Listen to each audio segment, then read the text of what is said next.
Ano po ba ang take natin dito? Agree ba tayo kay Steph Curry? Yes. No doubt. No? Wala nang isip-isip.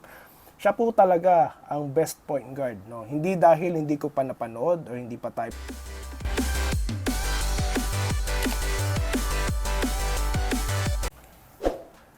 Ayan, so welcome dito sa Joy TV Sports at tayo po ay pumabalik para po magbigay ng mga komentaryo at ang ating pag-uusapan ngayon, well, nagmamadali na naman tayo, no, is ito pong sinabi ni Steph Curry, no, sa kanyang interview with Gilbert Arenas, ayan, na tanong, are you the best point guard? Ayan. Well, sagot niya, yes.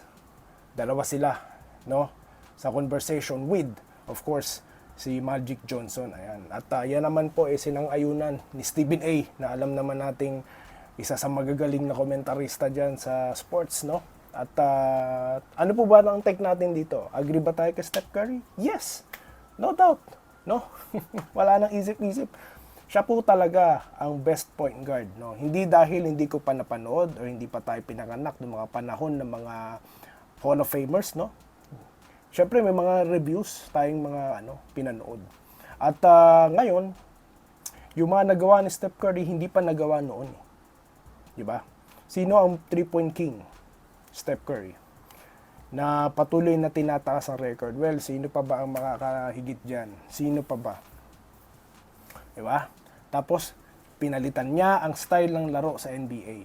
Kung dati banggaan sa ilalim, malakihan, no? Naglalaki ang mga player, twin towers plus another big man. Ngayon hindi, small ball lineup na. 'Di ba?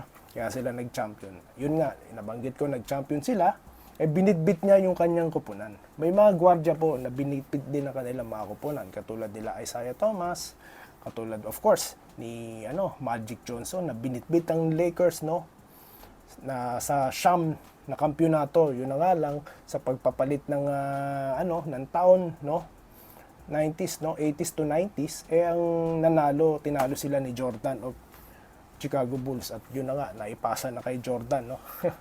Yung tawag dito, yung mga series of pagiging kampiyon, ayan. At yun nga si Magic Johnson, at ito nga si Stephen Curry. So hindi lang to basta offensive player, magaling, as a teammate talagang siya. Nakikita nyo naman yung pagiging selfless niya, di ba? Bagamat marami siyang 3-point attempts, well, of course kailangan yan. At ang taas naman kasi ng kanyang 3-point percentage. Biruin nyo, ang kanyang free throw is 90%. O, di ba? At sino ba ang nag-average ng ganyan? Tsaka ng 3-point shot na consistent, di ba? Kaya sa game, cheat code, no? Yung nababanggit. Kasi nga talagang shooter, consistent shooter, at nagbibitbit ng team. Ilang kampyonato na kanilang nakuha?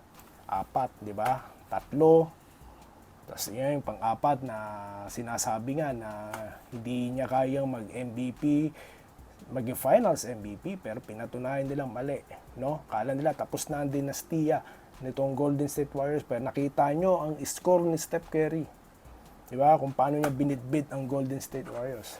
So yan po ang aabangan din sa paparating na season, no, sa pagbubukas. Well, pag-uusapan natin na showdown nila, of course, ng Phoenix Suns, no, sa opening ng NBA next month na po yan.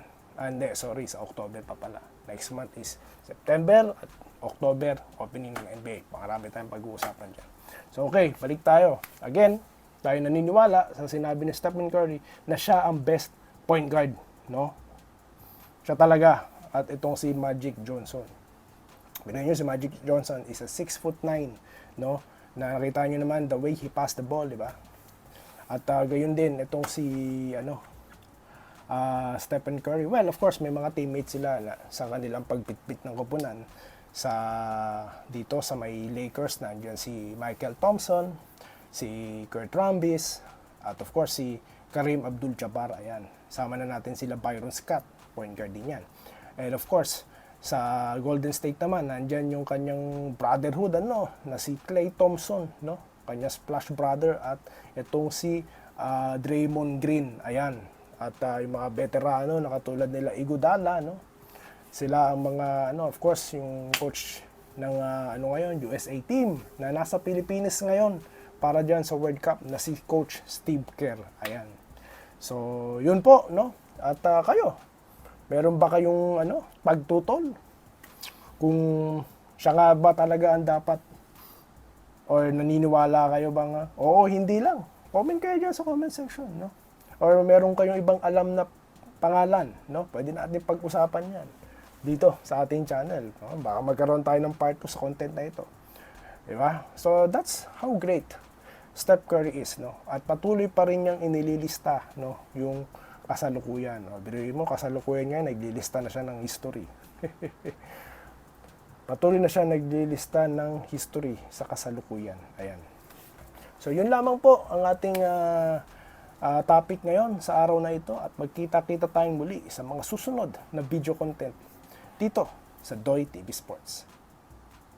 Salamat po sa panonood. Subscribe na para sa mga susunod na basketball at boxing videos.